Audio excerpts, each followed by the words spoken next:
Good afternoon, children. Yesterday we have completed the chapter New Kings and Kingdoms. Now we will move on to the next chapter, the Delhi Sultans.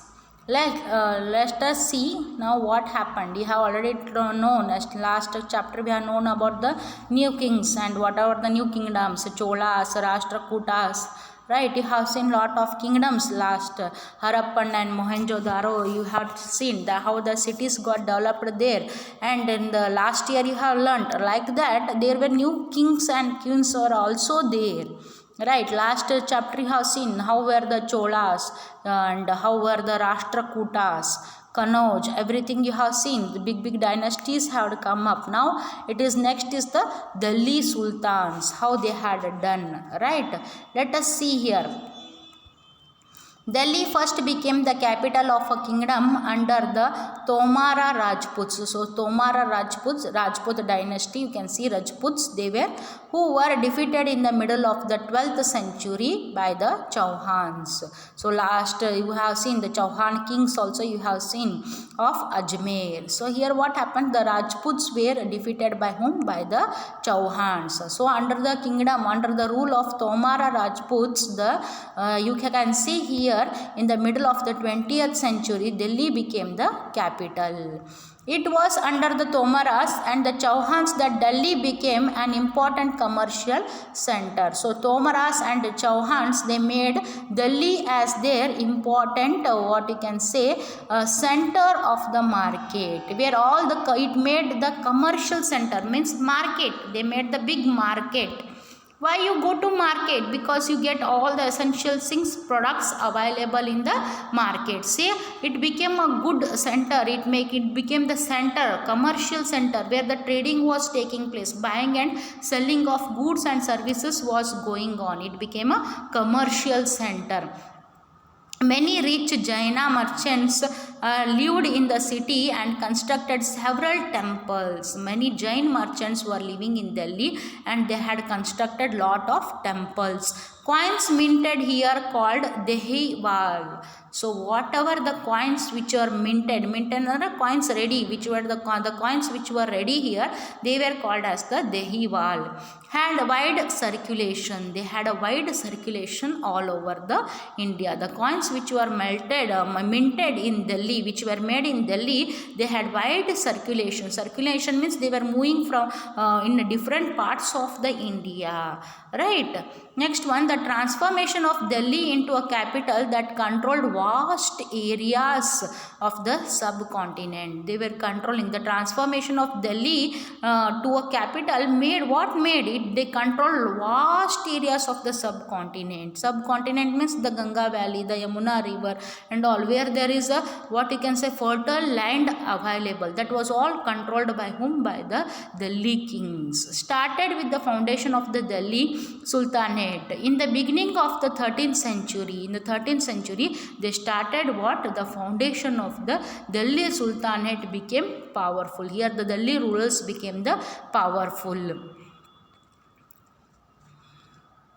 Take a look of the table 1 again and identify the 5 dynasties that together made the Delhi Sultanate. Here you have a table. If you look at that, you see that there are 5 rulers who had made the Delhi Sultanate. The Delhi Sultanates built many cities in the area that we now know as Delhi. They have built many areas. Let us see now.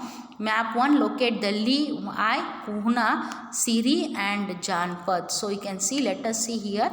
All the 5 dynasties, Rajput dynasties, early Turkish rulers, Sayyid dynasty, Lodi dynasty, Khaji dynasty, Tughlaq dynasty. So these are the 5 dynasties which had made the today's Delhi. One was the Rajput dynasties, early Turkish dynasties, Sayyid dynasty, Lodi dynasty, Khalji dynasty, Tughlaq dynasty. So these are all the 5 dynasties which had made the Delhi. Finding about the Delhi Sultans. All the inscriptions, coins and architecture provide a lot of information. Especially valuable are the histories, Tariq, singular Tariq, Tawarik plural, written in Persian, the language of administration under the Delhi Sultan. So what were the languages used in those days when the Delhi Sultans were ruling? They are the Tariq means singular and Tawarik means plural. All were the written in which language? Persian language. Here you can see the person is making the paper, here he is writing. See, all these things are going on. You can see here the authors of Tawarik were learned men, secretaries, administrators, poets, courtiers who both recounted events and advised rulers on governance, emphasizing the importance of just rule. So they were guiding the kings how to rule and how the rules and regulations can be, what are the new rules and regulations that can be brought in the kingdom in order to have the good ruling in the country. Keep the following additional details in mind. The authors of Tawarik lived in cities, mainly Delhi, and hardly ever in villages. Yes, they were all living where? In the Delhi, because they were the writers, they were the administrators, they were the secretaries of the king. So they cannot go to their villages, they have to live here in the cities, mainly in Delhi. And they were hardly living in the villages. They often wrote their histories for sultans in the hope of rich rewards. See, in order to have the benefits, in order to have the rewards, in order to have the gifts from the king, they have written the history of the king. These authors advised rulers on the need to preserve an ideal social order based on right and gender distinctions. Their ideas were not shared by everybody. So what they had the ideas, whatever their ideas was there, they wanted to preserve it. They want to have the social order based on the right and gender distinctions should not, and on the gender distinctions, what women should do, what men should do, all these things were there. And their ideas they used to not to share with everyone, they used to share only with the kings. In 1236, Sultan Iltutmish's daughter Razia became the Sultan. You have already seen the movie Razia Sultan. If you have not seen, watch it. The movie is very good. It is about the story of the Razia Sultan. The chronicler of the age, Minharaj I Siraj, recognized that she was more able and qualified than her all brothers. So what happened in 1236, Razia Sultan becomes the, what you can say, Sultan of Delhi. At that time, in the chronicler of age, means in her order, in the same area, in the same age, in the same year, Minhaj Siraj will be also the king. That time he tells that she is more qualified than all her brothers, so she should become the Sultan. But he was not comfortable at having a queen as a ruler. But he was not at all comfortable, means he was feeling that something inferior complexity was there, because woman has become a king, Sultan. Nor were the nobles happy at her attempts to rule independently. Yes, she wanted to rule independently. The nobles means the kings were also not happy with her. The subordinate kings along with her were not happy. She was removed from the throne in 1240. She was removed from the throne, right? What Minhaj I Siraj thought about Razia. Minhaj Siraj thought that the queen rule went against the ideal social order created by God, in which women were supposed to be subordinate to men. He thought that woman should always to be subordinate to men. She should not go upside the men. She should always work under the men. He therefore asked in the register of God's creation, since her account did not fall under the column of men, how did she gain from all her excellent qualities? qualities. How can she gain from all her excellent quality? Because she in the God's account, she is not in the men. He is telling on her inscriptions and coins, Razia mentioned that she was the daughter of Sultan Iltutmish. This was in contrast to the Queen Rudrama Devi of the Kakatiya dynasty of Warangal, part of modern Andhra Pradesh. So same thing happened in the Andhra Pradesh also. You have seen the movie, I think, Rudrama Devi. Anushka Shetty has played the leading role as a Rudrama Devi. You can see here, same thing, the problem was same there also in Andhra Pradesh. Rudrama Devi changed her name on her inscription and pretended that she was a man. She was forced to change her inscription. She was forced to change her dress. Even she pretended that she was a man. Another queen, Dida ruled in Kashmir 1981-1003. Her title is interesting. It comes from Didi or elder sister, an obviously affectionate term given to a loved ruler by her subject. Even she was loved by the people, and this Dida came from the word Didi. The people loved her and they called her as the elder sister because she was loving the public also. Now let us move further. From garrison town to empire, the expansion of the Delhi Sultanate. So how the Delhi Sultanate expand their kingdoms. In the early 13th century, the control of the Delhi Sultans rarely went beyond heavily fortified towns and occupied by the garrisons. So it got fortified towns were there and they were occupied by whom? By the garrisons. The sultans seldom controlled the hinterland of the cities and therefore dependent upon trade, tribute or plunder for supplies. So what happened here? The sultans seldom controlled the hinterland. They were controlling the backside land of the cities and therefore dependent upon trade, tribute or plunder for supplies. They were dependent on all those things. Controlling garrison towns in distinct Bengal and Sindh from Delhi was extremely difficult. Controlling these garrison towns in distinct Bengal and Sindh from Delhi was extremely difficult for them. Right, rebellion, war, even bad weather could snap fragile communication routes. So because of bad weather, rebellions, war, and they were having the fragile communication routes means the communication routes was not so good. They were complex roads were there. So routes were there. So what happened? They faced a lot of problems. The state was also challenged by Mongol invasions from Afghanistan and by governors who rebelled at any sign of the Sultan's weakness. So you can see here what happened. Delhi was always covered with lot of problems. First one, it was the garrison towns in the distant Bengal. Sindh from Delhi was extremely difficult. Rebellion, wars were there, bad weather was there, and they didn't have very good communication routes also. And what happened? They were challenged by whom? By the Mughal Afghanistan governors, who found that the Sultan was weak. The Sultanate barely survived these challenges. Its expansion occurred during the reigns of Ghiyasuddin Balban. So, till Ghiyasuddin Balban, the Delhi Sultanate were not able to expand their rule because they were always in the close, where they were always completely covered by the enemies. Invasions were there, bad weathers was there, and garrison towns in district Bengal, Sindh was extremely difficult for them to control. Alauddin Khalji and Muhammad Tughlaq, these are all were the great rulers who gave the Delhi, who made the Delhi powerful.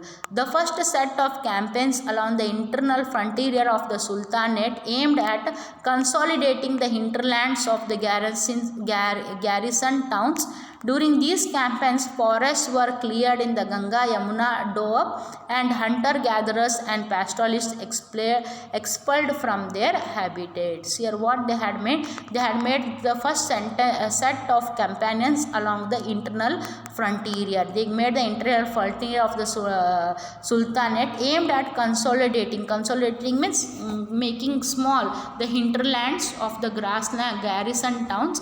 During these campaigns, forests they cleared up all in the Ganga and Yamuna Doab, and the hunter-gatherers and pastoralists expelled from their habitat. They were made to move from that place, and they were made to shift to the another place. These lands were given to peasants and agriculture was encouraged. Here what they did, they gave these lands to the peasants. Peasants means farmers, and they encouraged the agriculture. New fortresses and towns were established to protect the trade routes and to promote regional trade. So what they did, in the new fortresses and towns were established in order to protect the trade routes and also to promote the regional trade. The second expansion occurred along the external frontier of the Sultanate. So a second expansion we are seeing which occurred external of the frontier of the Sultanate. Military expeditions into southern India started during the reign of the Alauddin Khilji and culminated with the Muhammad Tughlaq. It was combined with the Muhammad Tughlaq. Military expeditions means they started having the military help. Southern India started during the reign of Alauddin Khilji and culminated with the Muhammad Tughlaq. In their campaigns, Sultanate armies captured elephants, horses and slaves and carried away precious metals. So what happened? Sultan armies were able to capture the elephants, horses, slaves and also carried the precious metals. By the end of Muhammad Tughlaq's reign, 150 years after somewhat humble beginnings happened. Humble beginnings means very nice beginnings happened. The armies of the Delhi Sultanate had marched across a large part of the subcontinent. They had taken the large part of the subcontinent. They had defeated the rival armies and seized the cities. They were able to defeat the rival armies and they were able to move towards the other cities. The Sultanate collected taxes from the peasantry and dispensed justice in its realm. The Sultanate was collecting the taxes from the public and he was able to give justice to the people.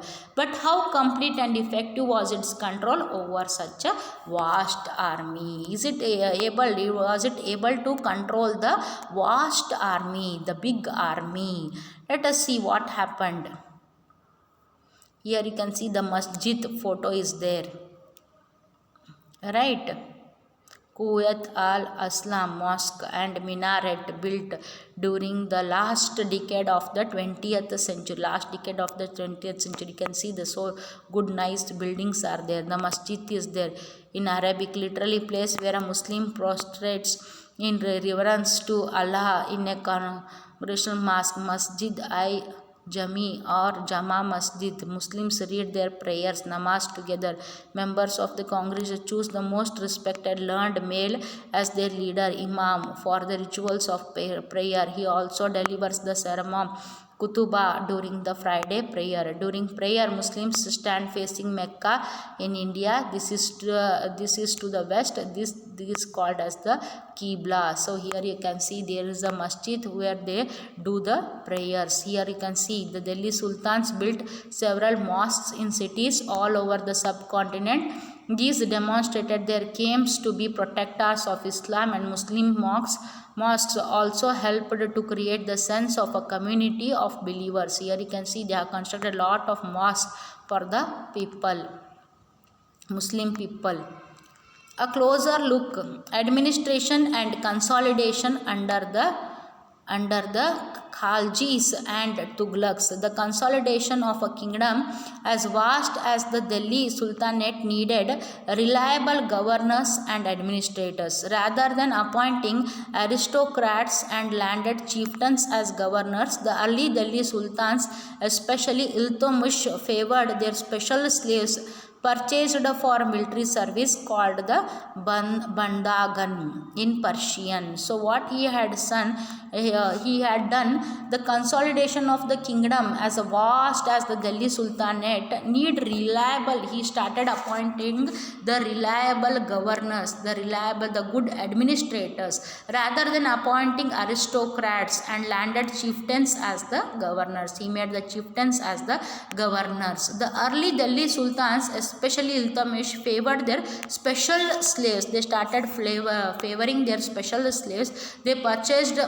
military service called the Bandagan in Persian. They purchased them in Persian. They were carefully trained. Persian people were purchased here, and they, for military service they were brought here into India. They were carefully trained to man some of the most important political offices in the kingdom. Since they were totally dependent upon their master, the Sultan could trust and rely upon them. They were brought here as a servants. They were working, and the master was completely able to rely upon them.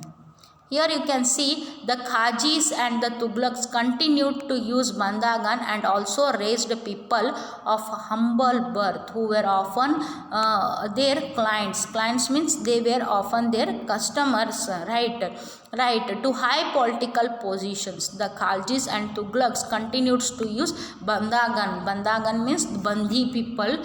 They raised the people of humble birth, and they were often given the very good posts. Political positions were given to them. They were appointed as generals and governors. They started appointing them as the generals and governors, right? However, this also introduced an element of political instability. Slaves rather than sons. Here, see, you can see here in the note they are given. The sultans were advised, a slave whom one has brought up and promoted must be looked after, for it needs a whole lifetime and good luck to find a worthy and experienced slave. Wise men have said that a worthy and experienced slave is better than a son. So what they have said here is that a wise and experienced slave is better than ಆಳ ಮಗನಿಗಿಂತನೂ ಒಳ್ಳೆಯವನಾಗ್ತಾನೆ. ಇವ್ರು ಆಳಕ್ಕೆ ತೊಗೊಂಬರ್ತಿದ್ರು, ಬಂದಿಗಳನ್ನ ಹಿಡ್ಕೊಂಡು ಬರ್ತಿದ್ರು. ಅವ್ರನ್ನ ಏನು ಮಾಡ್ತಿದ್ರು ಇವರು? Governor, ಚೀಫ್ಟೆನ್ಸ್ ಆಗಿ ಅವ್ರು ಟ್ರೈನಿಂಗ್ ಕೊಟ್ಟು ಅವ್ರಿಗೆಲ್ಲ ರೀತಿಯಾದಂಥ ಟ್ರೈನಿಂಗ್ ಕೊಟ್ಟುಬಿಟ್ಟು ಅವ್ರು ಏನು ಮಾಡ್ತಿದ್ರು? ಸೋಲ್ಜರ್ಸ್ ಆಗಿ ರೆಡಿ ಮಾಡ್ತಾಯಿದ್ರು. They were taking them as they were appointing them as the generals and governors according to their saying that slave is better than a son. Slaves and clients were loyal to their masters. Yes, they were very loyal to their masters. They told utmost honesty towards their masters. And patrons. Patrons means they were very good, but not their heirs. Heirs means their sons were not as good as these slaves. New sultans had their own servants. New sultans were having their own servants. As a result, the accession of a new monarch often saw conflict between the old and the new nobility.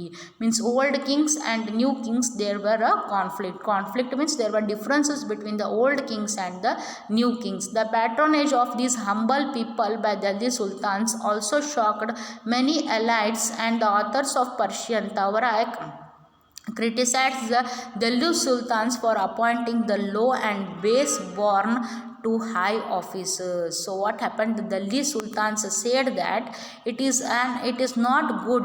They criticized these kings that you are appointing the low and base born to the high post. You are appointing them for the high post. Officials of Sultan Muhammad Tughlaq.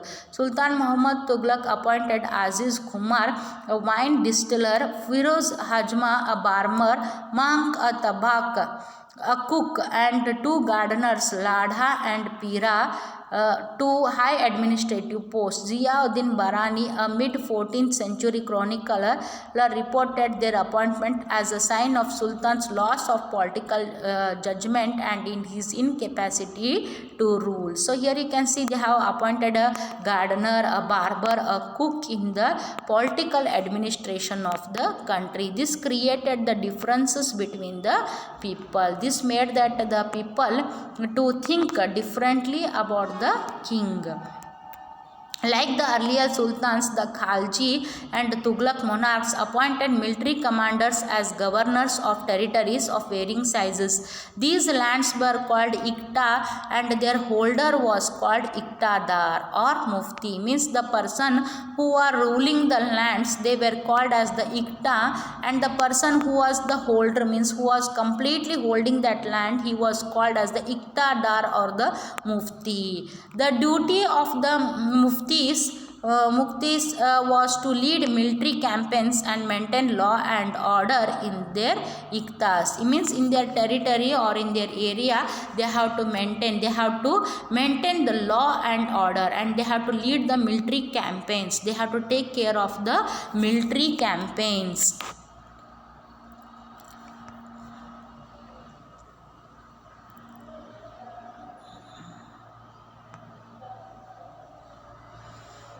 In exchange for their military services, the Muftis collected the revenues of their assignments as salary. What they were doing in exchange of their military services, the Muftis, they used to collect the revenues as the assignments for the as salary. They also paid their soldiers from these revenues. They were also paying the soldiers' salary from their revenues. Whatever the revenues they have collected, from that they were paying to the soldiers.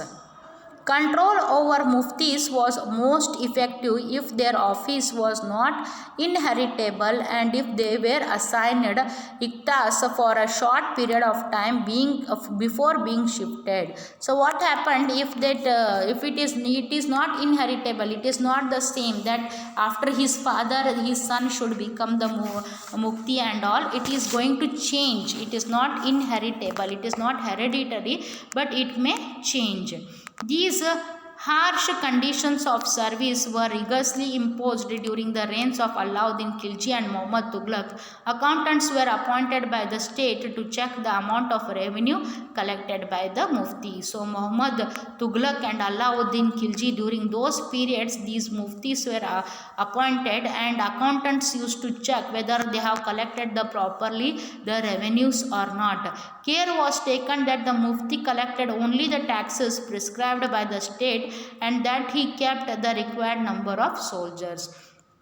So what was happening? Care was taken that the Mufti collected only the taxes prescribed by the state and that he kept the required number of soldiers or not. As the Delhi Sultans brought the hinterland of the cities under their control, they forced the landed chieftains, the Samanta aristocrats and the rich landlords to accept their authority.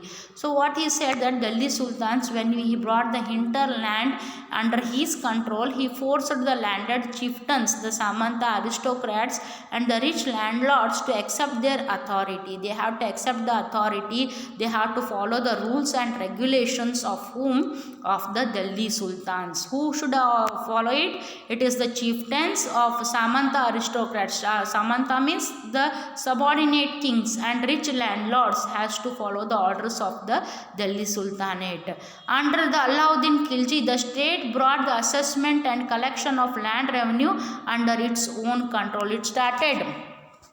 It started having complete control. They started controlling all the land revenue, everything, whatever was there, it was controlled by whom? By the Alauddin Khilji. The rights the local chieftains to levy taxes were cancelled. The local chieftains who were collecting the taxes was cancelled. Now who was collecting all the taxes? It was the Delhi Sultanate who was collecting all the taxes. The Sultan's administrators measured the land and kept careful accounts. Whatever the things are there, the sultans were administrating and measuring the land, and he kept all the accounts. Some of the old chieftains and landlords served the sultanate as revenue collectors. So what they were doing? They were collecting, served as some of the sultanates, they were collecting the revenue, and they were called as the revenue collectors and assessors. There were 3 types of taxes. First one on cultivation called the kharaj, and amounting to about 50% of the peasants' produce, and on cattle and on horses. So what happened here? There were three types of the tax collection. First one was on the cultivation of the land, amounting to about 50% of the peasants' produce, on cattle and also on the houses. It is important to remember that large parts of the subcontinent remained outside the control of the Delhi Sultans. It was difficult to control distant provinces like Bengal from Delhi, and soon after annexing southern India, the entire region became independent. Here all the entire regions became independent because large parts of the subcontinent remained under the control of the Delhi.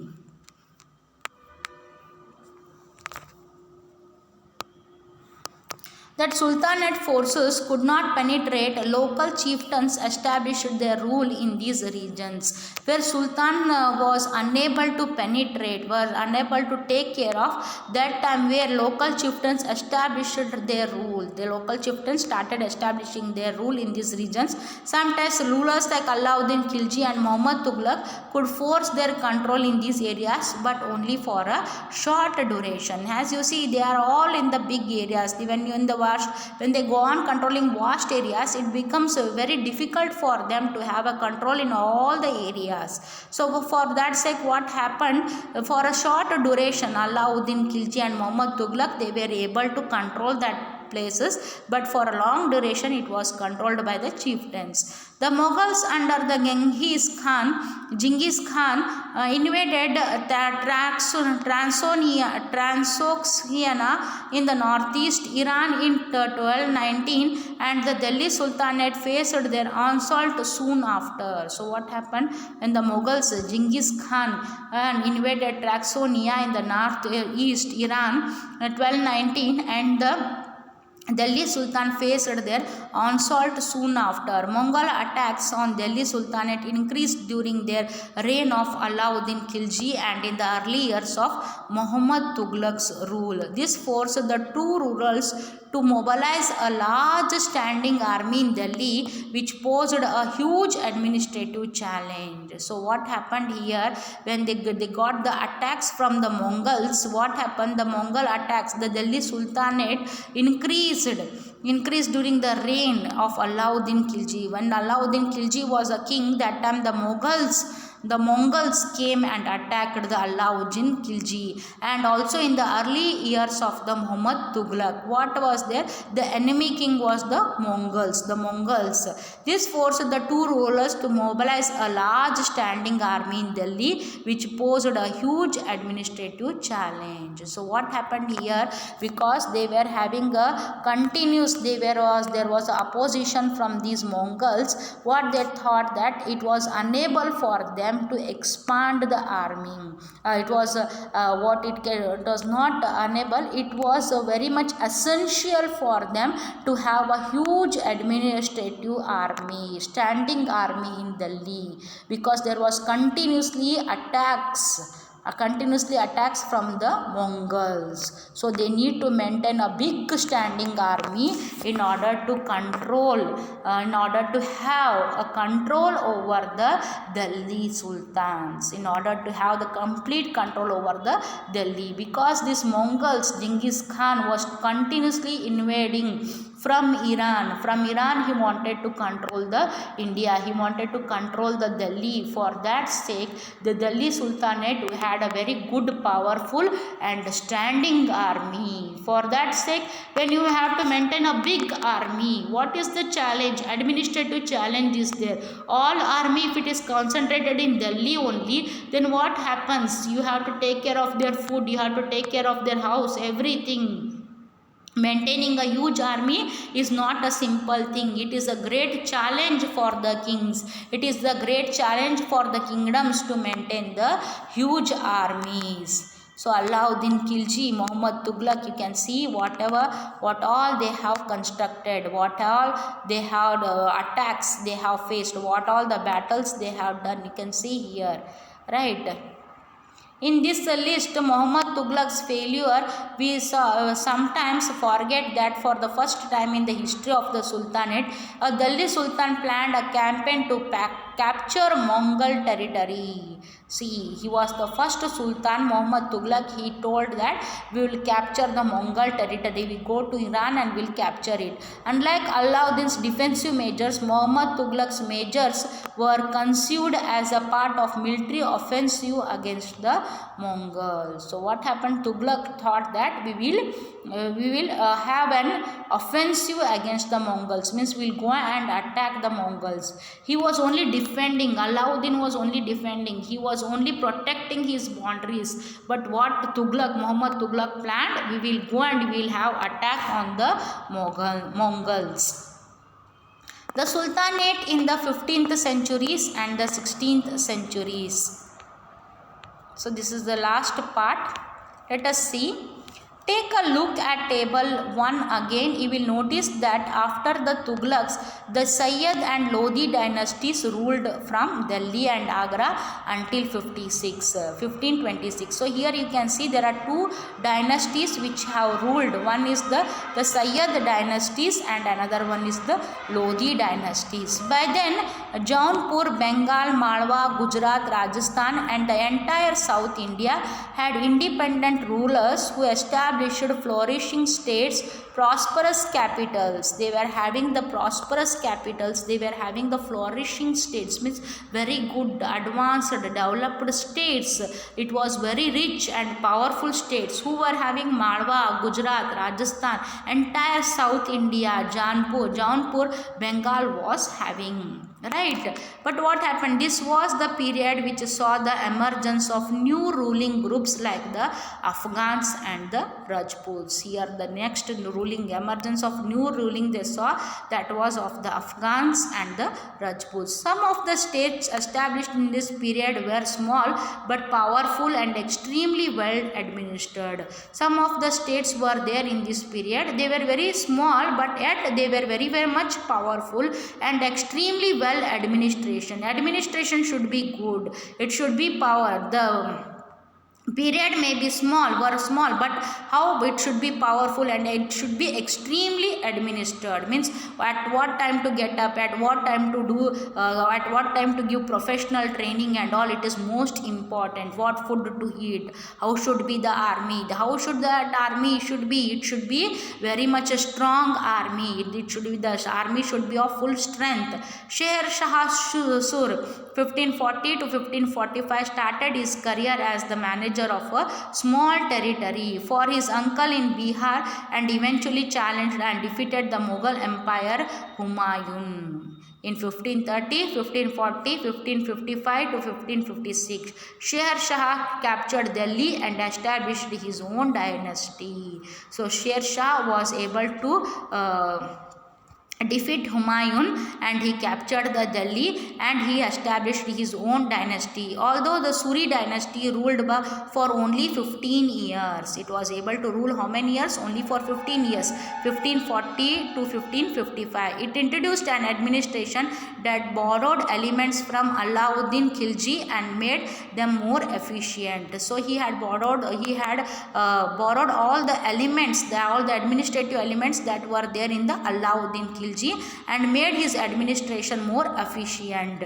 Sher Shah's administration became the model followed by the great Emperor Akbar. So Sher Shah, after the Sher Shah administration became the model. It became the model and that model was followed by whom? The great Akbar. When he consolidated the Mughal Empire. When he consolidated the Mughal Empire, he started that same model as the Sher Shah had done it or had started it. So this is all about the Delhi Sultans. You know, the Sultans were brave and how they had managed and how they have ruled in the 15th and the 16th centuries. It is all the details about it. Right? You all please write the exercise question and answers. point wise. Don't write in paragraphs, write in point wise. Only write in your 200 pages book, don't write the notes, only write the exercise question and answers. That to question answers, fill in the blanks, match the following MCQs, whatever is there in the exercise you write it down. And answers you have to write point wise, first point, second point, third point, fourth point, fifth point, like that point wise you have to write the question and answers. Don't write the answers in paragraphs, right? In my part you have to write only question and answers. If you go to net and if you type NCERT solutions for class 7th history, if you give the chapter name, you will get all the solutions for the exercise question answers. You copy it and you write it down. Okay, thank you.